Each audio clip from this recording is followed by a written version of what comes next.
Necromancer if you want to. We can bring your friends to life. But your friends aren't dead, and if they're not dead, then they're no friends of mine. Oh, hello, minions. Welcome back. Don't mind me, I'm just in a good mood today.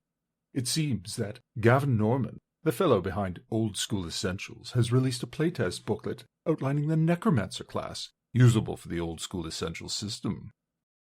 Who better than yours truly, a former Necromancer, a 10,000-year-old undead being of godlike intelligence and ancient wisdom, exceptional worldliness, keen wit, and unparalleled humility, to review this and present it to you.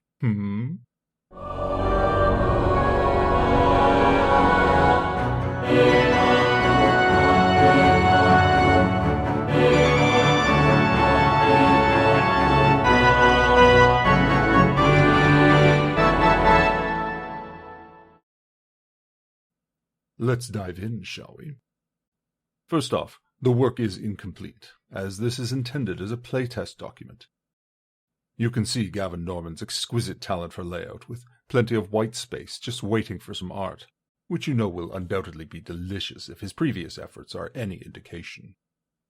This 40-page booklet comes with the details of the class, as well as the specific spell list. This will eventually be one of those nifty hardbound books to add to your OSE collection. Good. Already off to a banging start. The class itself is devoid of any gimmicks or tricks. It's mechanically identical to the Magic User class, with the only exception being a wisdom requirement of 9, where the core Magic User has none. I can't say I disapprove, as a higher wisdom represents the greater mental fortitude needed to deal with some of the nastiness that comes from associating with dead things and demons. Aside from this, the class uses the same hit dice, weapon allowance, and experience track as the Magic User. This is good, I feel. Mechanically, playing the class will not feel alien. The difference comes from the spells available. The only actual point of criticism I would offer is that this class should perhaps be limited to chaotic individuals.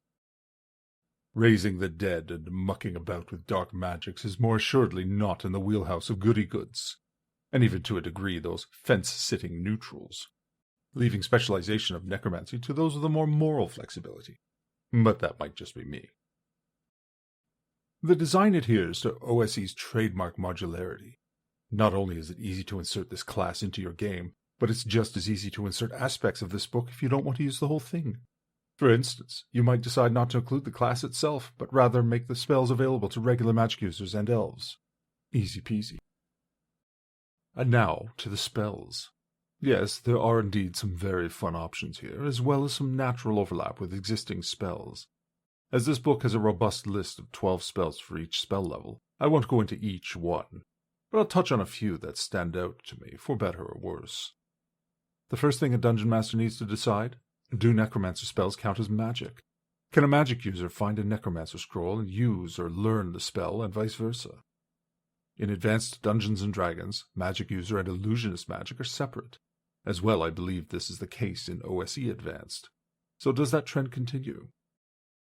Ultimately, it's up to any given Dungeon Master, I suppose, but I think it's a better option. Leave the spell lists unique to the class. Also, do you allow elves to be necromancers in lieu of magic user spells? Again, something I think needs to be decided, but I would recommend against it. Let the necromancer be special. Something to think about, I'm sure. So now, a few low-level spells of note. The first spell I want to go over is Chill Touch.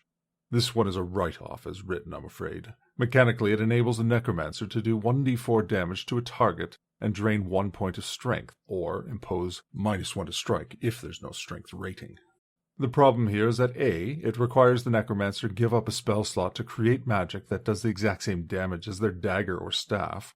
B, it requires them to enter melee, which is not where the magic user shines. They are vulnerable in combat and spend most of their time trying to avoid it. And C, the -1 to strength isn't awful, but it's not worth the risk entailed. There's a massive deficit in reward compared to the risk ratio. Worse, either the Necromancer attempts to cast the spell in combat, thus risking disruption, or casts out of combat and loses a round or more of the duration trying to get into combat, as you can't just cast and move in the same round. Other editions play Chill Touch differently, but as written here is a severe liability to the Necromancer. By contrast, Command Dead seems to me to be a good option. A watered-down version of the classic Animate Dead, which is later available to Necromancers as a 5th level spell. Much shorter in duration, this one allows the Necromancer to briefly animate 2d6 corpses to fight or perform quick tasks. I like that they've taken a staple for Necromancers and given lower level options that don't break the system. This one is good, children. Corpse Visage. The caster's face and voice replicate those of a corpse that has been touched. A decent role-playing tool for sure, but no mechanical advantage will certainly put a lot of players off, especially if it's the sole spell a Necromancer gets at start, assuming you're using core spell rules for magic users in old school essentials. Most don't, but one must assume the baseline. I think if Corpse Visage had a fear component usable against opponents, that would put the spell right where it needs to be. Decay. I'm torn on this one. It's more utility and world building, though it does have a combat function. By touch, a Necromancer can deal 2d6 damage to undead. It's risky, but not the only application of the spell, giving it some versatility. The reverse of the spell can be used on a corpse to permanently prevent decay. It sounds neat at first glance, but one must ask what the world-building consequences of such magic existing would be. Also, it doesn't outline how this affects, if at all, spells like Raise Dead, which have a time limit based on other factors. Deathlight. I like this one. A variant of light with a little bit of a twist. The light also makes it impossible for the target of the spell to become invisible. And that's the one tweak I'd make, is that any invisible creature within the light's radius is revealed, rather than limited to the target, as the aspect would go almost entirely unused in all practicality. But giving the Necromancer this unique way to defeat invisibility at first level would be good. Marionette. Using your magic to control others like a puppet. Yes, please, minions. Skull Speech. Basically a poor man's version of ventriloquism with a creepier effect. If you're going to water down an existing spell for flavor, well then give it something else to justify the nerf. Undead Servitor. Again, I like this fragment of the Animate Dead spell. Instead of a bunch of undead for 1 round per level, you get a single undead minion for 1 turn per level. Not too bad. Bone Armor. A permanent spell that effectively gives you an exoskeleton that deals damage back to your opponents. What self-respecting Necromancer would go without? While I do approve, I can't help but think in the grand scheme of power levels that one of these spells is not like the other. This should perhaps be a 3rd level spell, or impose a limited duration, even beyond the printed hit point limitation the spell already gives. Death Recall. Not terrible for role-playing and investigative games. Being able to recall the last 10 minutes of life of a corpse will certainly make DMs who craft exquisite murder mysteries pull out their hair. Paralyzing Touch.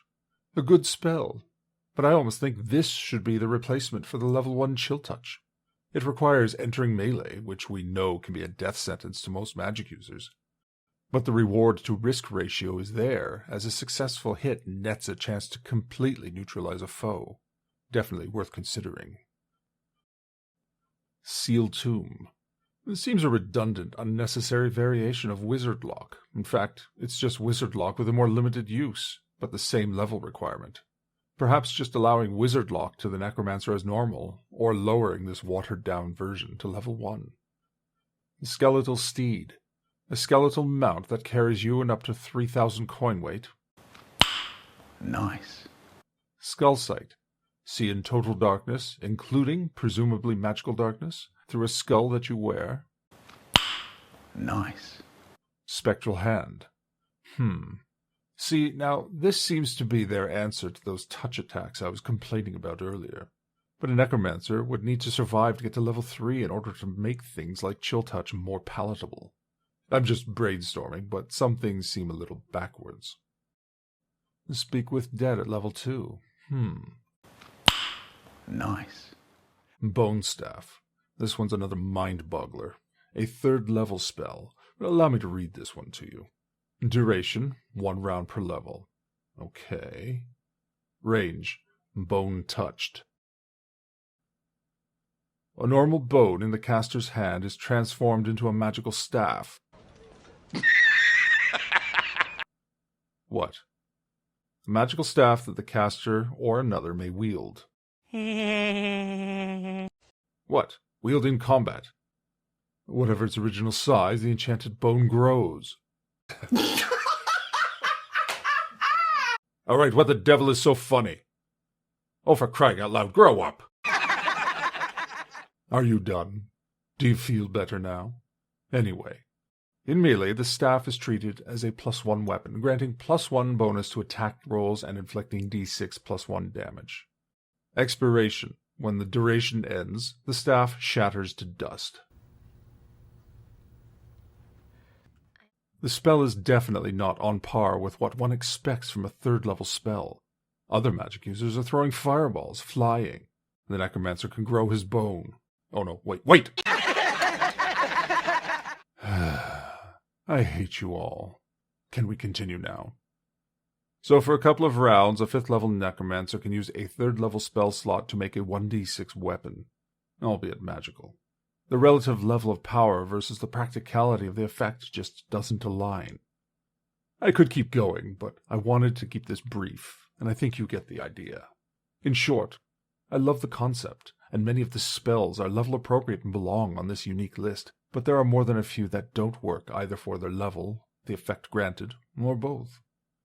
For the next iteration, I think the Necrotic Gnome would be well advised to take a hard look at each and ask, what is the utility? What are the drawbacks? What is the risk-to-reward ratio of any given spell? Now, Mr. Norman is quite skilled in his craft, and I don't have any doubts that he'll get there, especially with his own legion of minions testing these concepts and offering feedback. So we'll see. Would I allow the Necromancer? Yes, I think it adds flavor, and the class doesn't outshine the magic user or illusionist from advanced. The Necromancer has some fun variations on the theme, and in the very least could make for a neat NPC villain, even if the DM doesn't allow PC access. I would address a few of the issues I mentioned with the spells, and would certainly house rule even if they don't officially make any changes, though needing to do so would diminish my desire for such a product. I don't mind making tweaks, but if you make me do too much work in fixing a product before using it, then you have failed as a designer. In any case, I will certainly be taking a look when Necrotic Gnome publishes their final product. That is all I have to say on the subject. I look forward to Mr. Norman doing my occupation proud. I'll be watching as this product grows further. Oh, cut it out!